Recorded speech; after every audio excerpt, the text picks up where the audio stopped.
Welcome to this explainer. Today we're jumping right into a fascinating look at an ancient text that actually serves as a literal blueprint for building a cohesive, resilient civilization.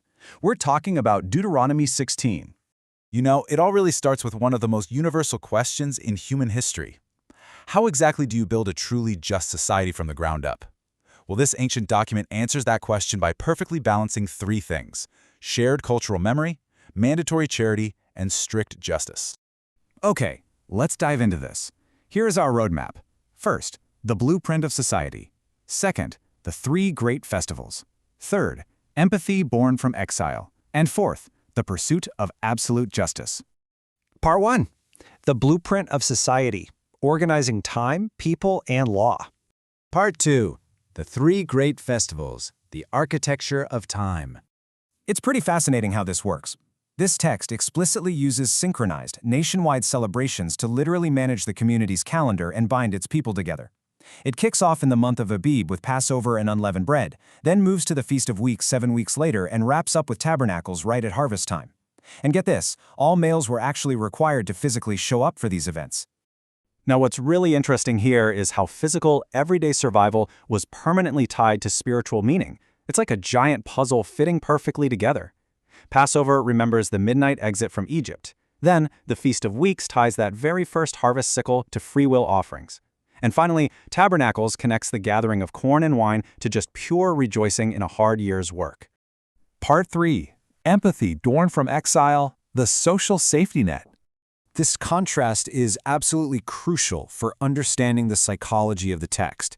On one hand, you have this grave, heavy reminder that they were once slaves in Egypt, but then, right next to it, the uplifting command to rejoice in the feast. It's taking historical trauma and using it as the actual engine to generate present-day empathy. Pretty powerful, right? And because they were once oppressed themselves, their rejoicing couldn't just be selfish. The text explicitly commands that the marginalized, we're talking the Levite, the stranger, the fatherless, and the widow, absolutely must be included in the feasting within their gates. Literally no one is left behind. To make sure this was never forgotten, they used some seriously visceral reminders. For 7 whole days, they ate unleavened bread, calling it the bread of affliction. It was essentially the ancient equivalent of fast food, because they had to flee Egypt in such a frantic hurry. Eating it year after year keeps that memory alive across generations. Part 4. The pursuit of absolute justice, the rule of law. Now we're transitioning from those sacred festivals right into the secular daily reality of the ancient courts. The text demands absolute, blind justice for the society to even survive. Just listen to this striking verse. A gift doth blind the eyes of the wise and pervert the words of the righteous. So the crucial point is that these rules were incredibly strict and totally uncompromising. You had to appoint judges and officers in all gates, render perfectly just judgments, show zero favoritism, and absolutely forbid taking bribes. Honestly, it's a standard we're still striving for today. And you know, this demand for societal purity also spilled right over into strict religious exclusivity. They were completely forbidden from planting groves of trees near the altar or setting up any images. The idea was that pure justice required pure devotion.